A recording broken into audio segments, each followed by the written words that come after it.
Shalom saudaraku yang dikasihi Tuhan Yesus Kristus. Selamat pagi, salam sejahtera untuk kita semuanya. Selamat datang kembali di Renungan Rohani pagi hari ini.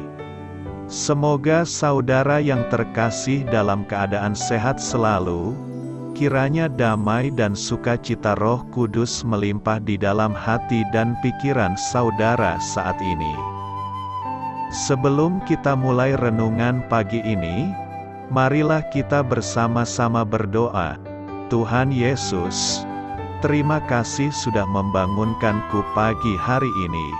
Terima kasih atas penyertaan dan perlindungan Tuhan. Semua karena karunia Tuhan aku dapat bangun dengan pagi hari ini. Aku menyerahkan seluruh aktivitasku hari ini ke dalam kuasa tangan Tuhan. Jauhkanku dari yang jahat, ya Tuhan. Tuhan Yesus, tolong lindungi dan berkati aktivitasku hari ini. Tolong berkati juga keluarga dan teman-temanku, Bapa Surgawi, oleh karya Roh Kudus. Tolonglah aku untuk menjauhi segala sesuatu yang melukai hati-Mu. Ampunilah segala dosa kami, ya Tuhan. Dalam nama Tuhan Yesus, aku sudah berdoa. Amin. Sahabat saudara rohani, pembacaan ayat emas Alkitab renungan kita hari ini terambil dari Matius pasal yang keempat ayat 10-17. Maka berkatalah Yesus kepadanya, "Enyahlah, iblis, sebab ada tertulis, engkau harus menyembah Tuhan, Allahmu, dan hanya kepada Dia sajalah engkau berbakti." Lalu iblis meninggalkan dia, dan lihatlah, malaikat-malaikat datang melayani Yesus. Tetapi waktu Yesus mendengar bahwa Yohanes telah ditangkap, menyingkirlah ia ke Galilea. Ia meninggalkan Nazaret dan diam di Kapernaum, di tepi danau, di daerah Zebulon dan Naftali, supaya genaplah firman yang disampaikan oleh Nabi Yesaya, tanah Zebulon dan tanah Naftali, jalan ke laut, daerah seberang sungai Yordan, Galilea, wilayah bangsa-bangsa lain, bangsa yang diam dalam kegelapan, telah melihat terang yang besar, dan bagi mereka yang diam di negeri yang dinaungi maut, telah terbit terang. Sejak waktu itulah Yesus memberitakan, "Bertobatlah, sebab kerajaan sorga sudah dekat." Matius pasal yang keempat ayat 10-17.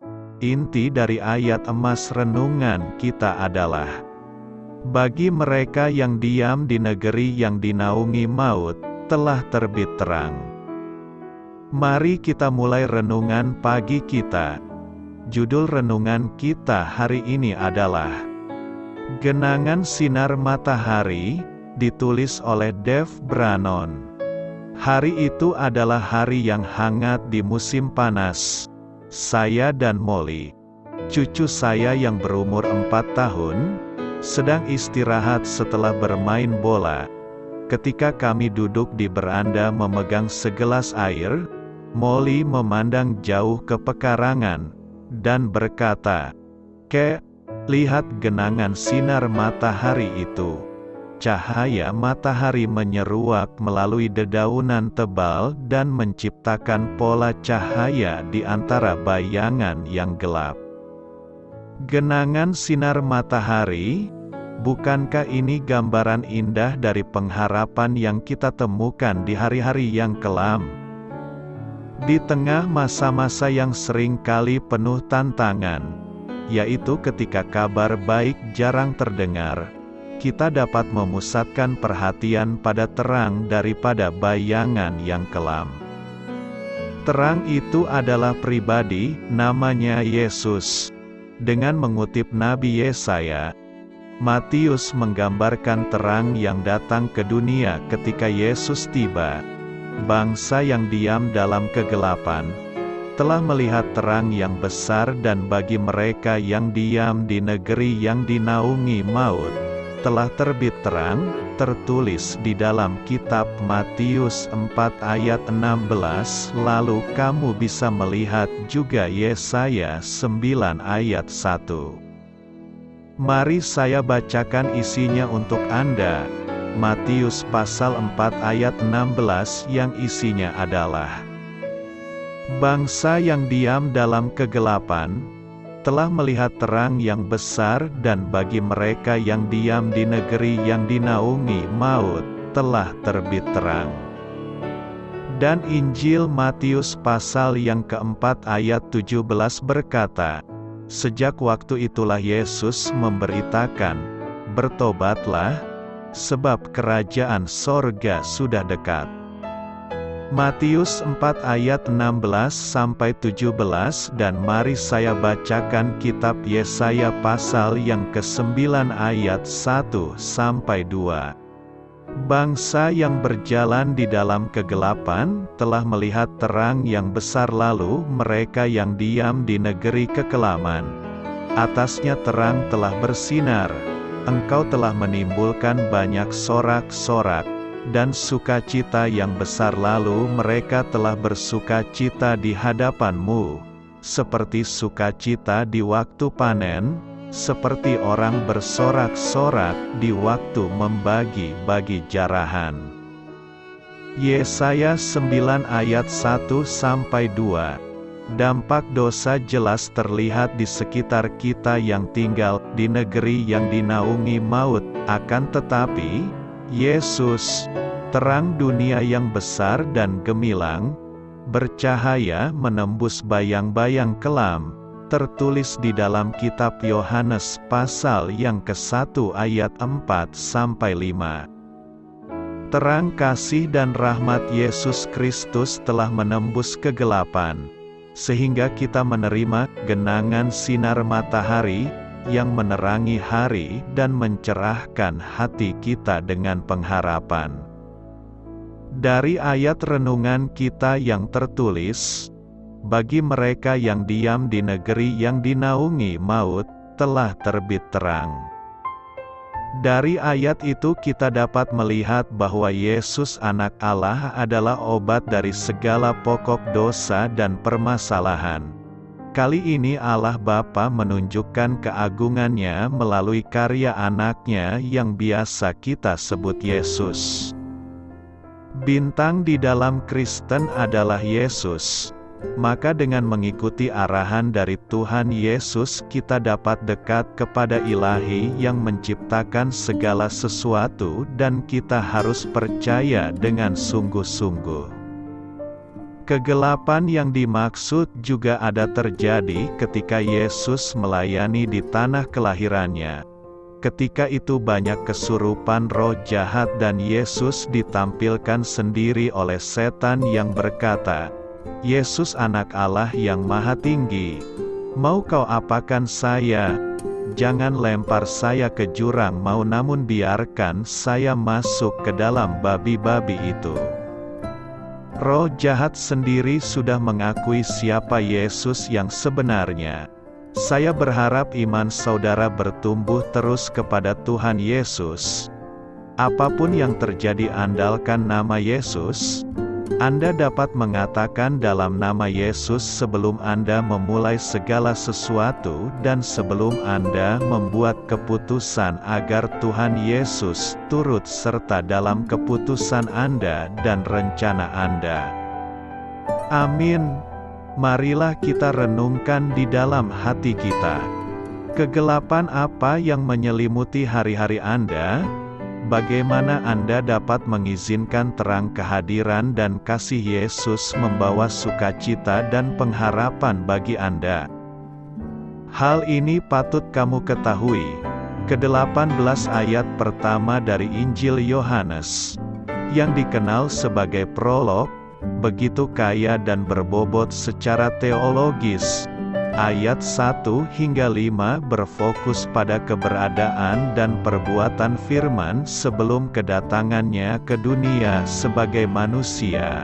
Ayat 1 berbunyi, "Pada mulanya adalah Firman, Firman itu bersama-sama dengan Allah, dan Firman itu adalah Allah." Dengan cara yang sangat ringkas, Yohanes menyatakan bahwa sebelum segala sesuatu ada Firman ada bersama Allah dan adalah Allah. Ayat 3-5 bergeser dari keberadaan Firman sebelum segala sesuatu ada kepada perbuatan Firman sebelum inkarnasi. Segala sesuatu dijadikan oleh Dia, dan tanpa Dia tidak ada suatu pun yang telah jadi dari segala yang telah dijadikan. Firman Allah. Lihat Kejadian 1, sumber hidup dan terang. Yohanes 1 ayat 4, disebutkan sebagai pencipta segala sesuatu. Amin.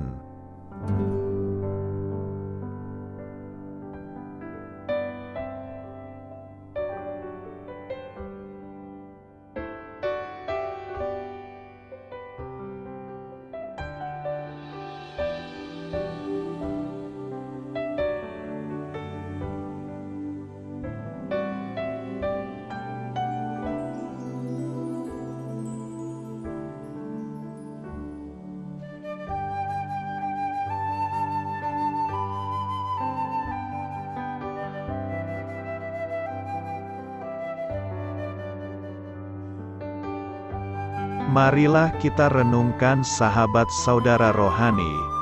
Demikianlah renungan firman Tuhan pagi hari ini. Semoga menjadi berkat dalam hidup kita.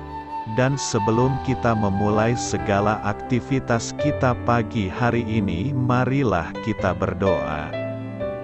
Selamat pagi Bapa, malam hari telah berganti pagi. Kehidupan baru telah Engkau berikan kembali bagi kami. Bapa Surgawi, tolonglah aku menyadari kebutuhan orang lain, supaya aku dapat membagikan apa yang telah Engkau berikan kepadaku.